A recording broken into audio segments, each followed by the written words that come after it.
సాంకేతికత, గ్లోబలైజేషన్ ప్రభావంతో ప్రపంచం ఒక కుగ్రామంగా మారుతున్న ఈ కాలంలో వేల ఏళ్ల చరిత్ర కలిగిన భారతీయ సంస్కృతి, సనాతన ధర్మం పట్ల అంతర్జాతీయంగా ఆసక్తి రోజురోజుకు పెరుగుతోంది.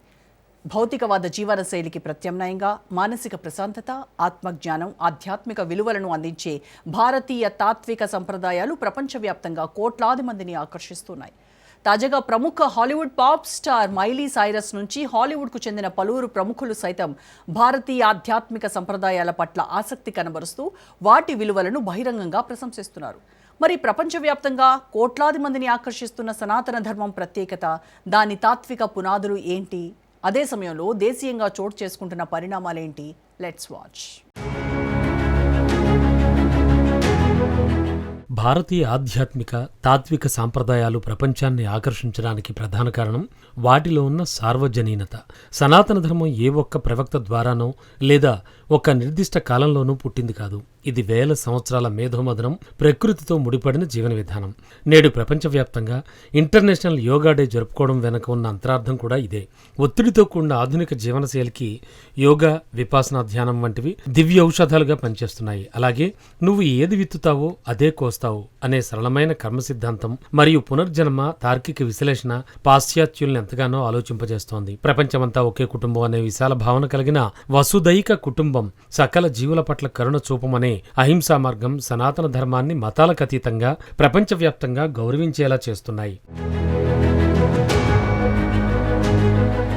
సనాతన సంస్కృతి కేవలం విదేశీయులను ఆకర్షించడమే కాకుండా దేశీయంగా ఉన్న యువతరాన్ని కూడా సన్మార్గంలో నడిపించడానికి ఒక శక్తివంతమైన సాధనంగా ఉపయోగపడుతోంది. ఇందుకు చక్కని ఉదాహరణగా Bollywood action hero, martial arts నిపుణుడు విద్యుత్ జంవాల్ను పేర్కొనవచ్చు. అంతర్జాతీయ యోగా దినోత్సవ వేడుకల సందర్భంగా ఆయన పూర్తిగా సంస్కృత భాషలో ప్రసంగించి అందరినీ ఆశ్చర్యపరిచారు. భారతదేశపు ప్రాచీన భాష అయిన సంస్కృతాన్ని ఉపయోగించి క్రమశిక్షణ, యోగా యొక్క ప్రాముఖ్యత మరియు నేటి యువత డ్రగ్స్ బారిన పడకుండా ఎలా విముక్తం కావాలో ఆయన అద్భుతంగా వివరించారు. భారతీయ సాంస్కృతిక వారసత్వాన్ని కాపాడడంలో ఆయన చూపినటువంటి ఈ నిబద్ధతకు ప్రేక్షకుల నుండి విశేష స్పందన లభించింది. తన జీవితాన్ని, విలువలను తీర్చిదిద్దిన భారతీయ సాంప్రదాయానికి ఈ ప్రసంగం ఓ చిన్న కానుకని విద్యుత్ జంవాల్ పేర్కొన్నారు. ఆధునిక ప్రపంచంలో సంస్కృత భాష అలాగే యోగ విజ్ఞానానికి ఉన్న శాశ్వతమైన ప్రాముఖ్యతను ఈ సంఘటన మరోసారి రుజువు చేసింది.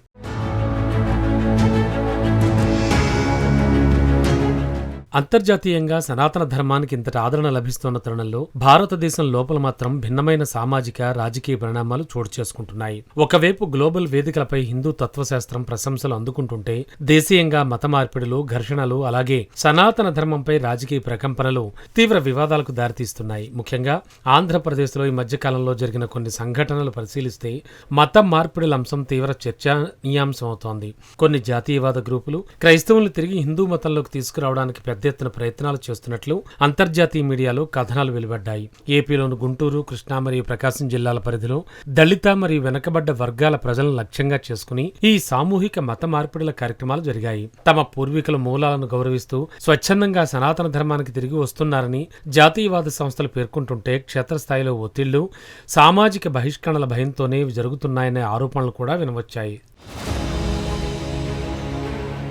సనాతన సంస్కృతికి మరియు చారిత్రక వారసత్వానికి నిలయమైన భారతీయ రాష్ట్రాల జాబితాను పరిశీలిస్తే దక్షిణ భారతంలో సాంస్కృతిక రక్షణ మరియు మతపరమైన పరిణామాల తీవ్రత ఏ స్థాయిలో ఉందో అర్థం చేసుకోవచ్చు. ఉదాహరణకు తమిళనాడులో 79,154, మహారాష్ట్రలో 77,283, కర్ణాటకలో 61,232, అలాగే ఏపీలో 47,152గా నమోదైన గణాంకాలు ఈ ప్రాంతాల్లో సాంస్కృతిక పరిరక్షణ మరియు సామాజిక మార్పుల తీవ్రతను స్పష్టం చేస్తున్నాయి. ఇటీవలి కాలంలో భారత్లో సనాతన ధర్మాన్ని ఉద్దేశించి రాజకీయ నేతలు చేసిన వ్యాఖ్యలు దేశవ్యాప్తంగా పెను దుమారాన్నే రేపాయి. ఒక పాత్రికేయ కోణంలో వాటిని విశ్లేషిస్తే, సెప్టెంబర్ 2023లో చెన్నైలో జరిగిన సనాతన నిర్మూలన సదస్సులో తమిళనాడు మంత్రి ఉదయనిధి స్టాలిన్ చేసిన వ్యాఖ్యలు తీవ్ర వివాదాస్పదమయ్యాయి. సనాతన ధర్మం అనేది సామాజిక న్యాయానికి, సమానత్వానికి వ్యతిరేకమని, దీన్ని కేవలం వ్యతిరేకించడం సరికాదు, డెంగ్యూ, మలేరియా, కరోనాలాగే దీన్ని కూడా పూర్తిగా నిర్మూలించాలని ఆయన పేర్కొన్నారు. తమిళనాడు రాజకీయాల్లో ఉన్న ద్రవిడ సిద్ధాంతం ఆధారంగా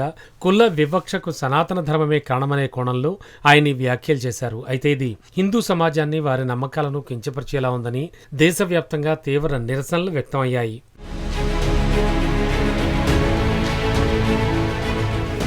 ఈ వివాదం కొనసాగుతున్న తరుణంలోనే ప్రముఖ నటుడు ప్రకాష్ రాజ్ సెప్టెంబర్ 2023లో పలు పత్రికా సమావేశాలు మరియు సామాజిక మాధ్యమాల ద్వారా భిన్నమైన అభిప్రాయాలు వ్యక్తం చేశారు. సనాతన ధర్మం పేరుతో రాజకీయాలు చేయడం, సమాజాన్ని విభజించడం సరికాదని, దేశంలో సనాతన తనిఖీలు సరికాదు, శాస్త్ర సాంకేతికతపై చర్చ జరగాలి అని ఆయన విమర్శించారు. ఉదయనిధి స్టాలిన్ వ్యాఖ్యల అనంతరం దేశంలో పెరిగిన మతపరమైన ఉద్రిక్తతలను ప్రస్తావిస్తూ సనాతన ధర్మాన్ని కొందరు రాజకీయ ప్రయోజనాల కోసం వాడుకుంటున్నారని ఆయన ఆరోపించారు. దీనికి భిన్నంగా అక్టోబర్ 2024లో తిరుపతిలో జరిగిన బహిరంగ సభలో AP deputy CM Pawan Kalyan తీవ్రంగా స్పందించారు. వారాహి డిక్లరేషన్ ప్రకటించారు.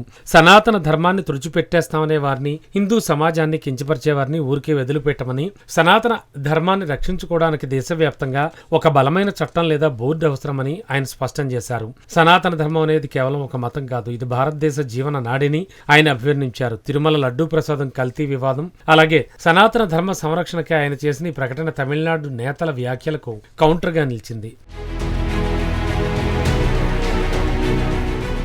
ప్రస్తుత సామాజిక పరిణామాలు పరిశీలిస్తే ఒక ఆసక్తికరమైన వైరుధ్యం కనిపిస్తుంది. పశ్చిమ దేశాలు మరియు గ్లోబల్ సెలబ్రిటీలు సనాతన ధర్మంలోని శాంతి, యోగా, కర్మ సిద్ధాంతం, తత్వశాస్త్రాన్ని స్వీకరిస్తూ మానసిక ప్రశాంతతను పొందుతుంటే, భారత్లో మాత్రం అదే సనాతన ధర్మం రాజకీయ చదరంగంలో ఒక ప్రధాన అంశంగా మారింది. కుల వివక్ష, మత మార్పిడులు, రాజకీయ విమర్శల మధ్య ధర్మం యొక్క అసలైన తాత్వికత మరుగున పడిపోతోంది. సనాతన ధర్మం ఏ ఒక్కరికూ సొంతం కాదు, అది విశ్వజనీనమైనది.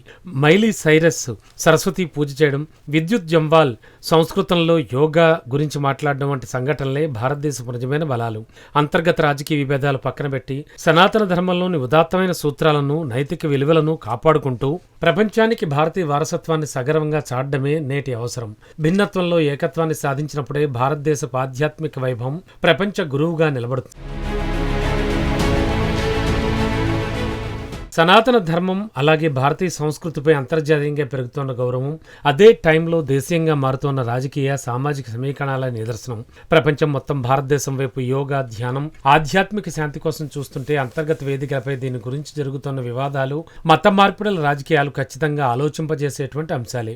సంస్కృతిని కాపాడుకోవడం అంటే కేవలం నినాదాలు చేయడం కాదు, విద్యుత్ జంవాల్లాగా ప్రాచీన సంస్కృతాన్ని గౌరవించడం, మైలీ సైరస్ లాగా తాత్వికతను ఆదరించడం అనేదే నేటి నిజం.